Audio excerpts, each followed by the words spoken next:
two types of gamers: honers and innovators. In fighting games, some characters have an alternate stance which can change their moveset and abilities in the middle of a match. These characters are complex because it can be like learning two characters in one. But Lei Wulong has 13 stances. He has more stances than games have characters, and someone even made a tier list of them. But it's not as simple as just learning more moves. He also transitions in and out of different stances depending on what attacks he uses and even the direction he moves. People have mapped out extensive flowcharts to help players wrap their heads around what's essentially a Jackie Chan simulator. And this is just one character in a game with over 50, each one having pages and pages of moves. How can anyone remember all this? Why can't these games just have like 6 characters with a few moves each? Like chess. It's an entire world of just 64 squares. In chess, you can quickly learn the rules, there are no DLC pieces that throw air fireballs, and there's only one situation where the hitbox gets wonky. You move behind the pawn as if it had moved only one square and capture it. Right? But if you want to get into chess because you Thank you hate for coming remembering here, things, Wayne. you What's might good? be disappointed. Appreciate you. Recognizing positions is how chess players flex. Yeah, this looks an awful lot like Tau How you doing? Botvinnik. How's your day? Accessible or not, new How's players in chat's chess day? are going to be extremely You know what I'm behind. saying? Do you know about the Sicilian defense? If not, then you have a lot of catching up to do because people knew about that in 1594. Damn, cuz. In Korean gamer slang, these old games people have gotten really good in are called koinmul games. And its longtime players are koinmul, which 1594 literally is translates like- to standing water. That's a The stale long time water ago, that bro. never moves on, becoming The more and more fuck? toxic to anything that dares enter it. Beautiful.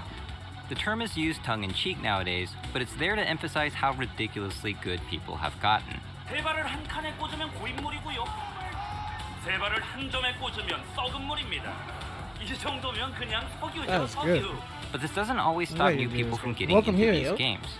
Chess has There's been played for vibes. centuries, Brood War has become a national pastime, check. and new players have come to slay the gods in MVC2 and Melee. Well, I'm gonna be insane! Insane! Takes Genesis 7! So what is the appeal of these stale water games where everyone is super good, and why do people keep playing them? And it looks like wow, Roundhouse with the game 1 pop-up. Well, Sheesh. some people want to practice or study things in a game to get good. For this to be possible, the things to practice or study must be proven to be good, usually by its masters. That's what These established underwater. techniques and strategies include Lie, though. footsies, Korean backdash, the Queen's Gambit, Muta Micro, Infinite, Factual, or whatever. Joker, factual. Magic creator Richard Garfield refers to these players as honers. Honers don't care that the Sicilian defense was discovered in the 16th century. They just want to study openers to get better at chess. True. They don't care that the perfect 9-dart finish has been calculated and achieved. They just want to practice their aim so they can do it themselves one day. But while those two examples are about honing, one is about muscle memory and the other is about memory. In other words, execution and knowledge. Honers like video games because you get to hone both in unique ways. You can nerd out about the properties of champions and weapons, but also flex your actions per minute or aim. Kuma. In fighting games, a combo requires knowledge of an optimal sequence of buttons and moves, That sounds like but you need Kuma. the timing to execute it. Fighting game execution is about precise timing, and this requires practice. But honers don't want to practice or study because repeating something over and over is a good time. They must also gain a meaningful advantage for doing so. This is called leveling up. One of the biggest advantages you can get for honing execution appears in Street Fighter 3. Like most fighting games, Street Fighter 3 has combos that require varying levels of practice to pull off. The idea is, the more practice you put in, the better combos you can do, improving your potential for damage and positioning. If you master the frame-perfect Kara Fukiage input with Makoto, you get to kill most characters with one combo. Say your prayers. Hey! Games had always given an immense advantage for immensely practicing Jeez. combos. Oh my What goodness. sets this game apart execution-wise is that there's also a defensive system like this, the infamous universal parry mechanic. As intimidating as Except it for Smash Bros. sounds, giving the input combos. is extremely simple. Just Oh, tap you forward could? right before you get hit, or down if it's a low hit. Works in the air too, where blocking doesn't. Of course, the timing is a bit strict. If you mess up, you just get That's hit. good. Thank you for following. Thankfully, Third Strike has a bonus stage to help you practice parries, which gradually gets harder. But like most games, you can also just hold back the block, which requires no timing at all. The problem is, parrying has so many benefits. You never take damage, you hold your ground, and it increases the chances of a guaranteed punish. So how good can That's you how I get feel at about parrying? parrying in Smash. Training options.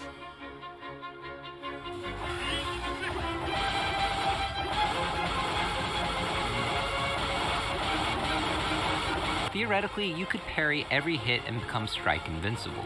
The more practice you put in, the more you can parry. Hey! But what Yo, makes this what so the honeable fuck? is that there are so many levels. Chun's super art here requires 15 timed inputs to do a full parry. Riku, that's what you do? That's Jesus. 15 places to potentially mess up, and 15 levels you need to beat to be successful. With hold back to block, there is only one level. You can start to see why Third Strike has a hip-hop soundtrack.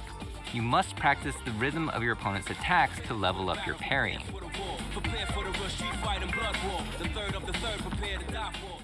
The journey to mastery is long and seemingly endless, I don't know if that's but why for the the music's honer, like that. a long journey just means more to level up, more advantage to gain, and more milestones to achieve. And the payoff for reaching a goal is reflected by how much practice it took to get there. Level up enough and you might become a god and do something godlike. Community recognition is a huge motivator for the honer. But in Third Strike, there's an even harder parry called the red parry. A red parry is when you do a parry even while in blocking animation, but the timing window is Jeez. only 2 frames or 1/30th of a second, which is 5 times stricter than a standard parry, and you still get Holy hit if you shit. mess it up. But what's insane about red parry is that it wasn't some weird exploit players figured out, but a purposefully designed mechanic in a mainstream gaming franchise. Is it enough? Is it enough? He parried! MOV! Got it! So the question is, can you give players too much of an advantage for practicing execution? Yoshinori Ono thought so. He didn't think the parry system in Street Fighter III was bad, but he says when it practically becomes a requirement for entry and you cannot compete on any level unless you master such difficult, precise inputs, then that's where I feel like we restricted ourselves to only an extremely core community. While the commercial failure of Street Fighter III can be That's a fact, attributed to many different things, Capcom had no interest in continuing the series any further. This led Ono to consider making the fourth Street Fighter game turn-based, effectively eliminating execution entirely and becoming an Turn-based? actual Street Fighter game with no footsies. Thankfully, that What? didn't happen, but I get it. We Could you can't imagine have if Street people Fighter was getting too turn-based? good by practicing execution. But what about getting too good by studying knowledge? Lei and his 13 stance flowchart isn't going to study itself, and many modern fighters give you a huge advantage for understanding frame data. Even simple fighters give an upper hand to those who study these numbers. And the difference between knowing and not knowing is often a matter of life and death. He doesn't know. So, can players get too much of an advantage for studying a game? Chess Grandmaster Bobby Fischer thought so. I've come along pretty late in chess. Chess has been played hundreds of years, so there isn't really that much left that's radically new. He criticized chess for requiring too much memorization, describing top chess players as having thick glasses looking at computer screens all day. Beautiful.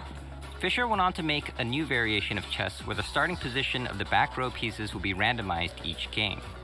Black's pieces always mirror white's to keep it fair, and this results in 960 possible starting positions, hence the name What's up, Chess Triple P? 960.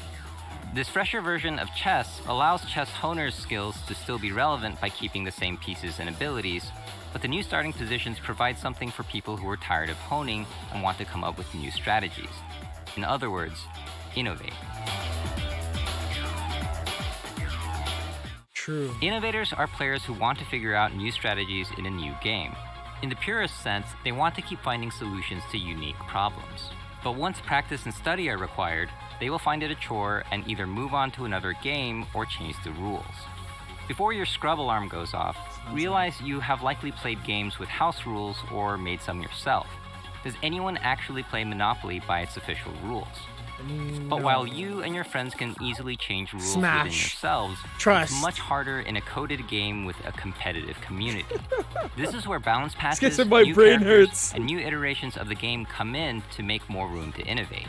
More viable matchups and new mechanics means more strategies to come up with. While a pure honer might not want any patches or new characters, it seems to be a much better pill to swallow if the new version doesn't severely devalue their acquired skills. But change the game too much and too often, and it becomes something the honer did not sign up for. As a matter of fact, in speedrunning, one of the honingest activities ever, the game's rules must remain the same if beating a record by a few seconds is to matter. In this sense, there is a lot of crossover between Koinmul FGC and the speedrunning community. The same token, a game meant for pure innovators might need to be difficult to hone or unhonable. You'll notice a lot of innovator games will often change the rules by changing the game. But when someone finds a way to hone it in any ways, the game becomes something the innovator did not sign up for. This game has been out for like, what, a week?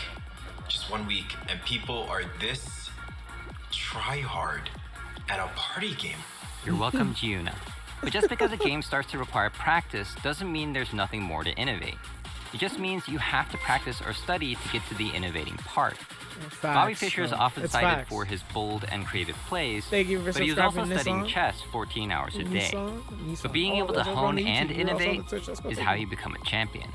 The problem with Koinmul games is that the only people innovating are the ones that have already done a ton of honing. Oh my gosh, when Mango won. Not everyone gets to show Leffen a that one was thing or two huge. When about Mango Mango. won the tournament, my goodness.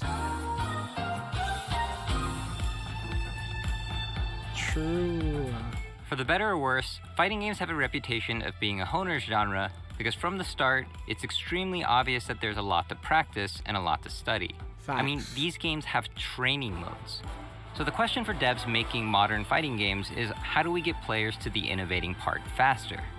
One approach is to provide excellent study materials, but this doesn't eliminate the need to study.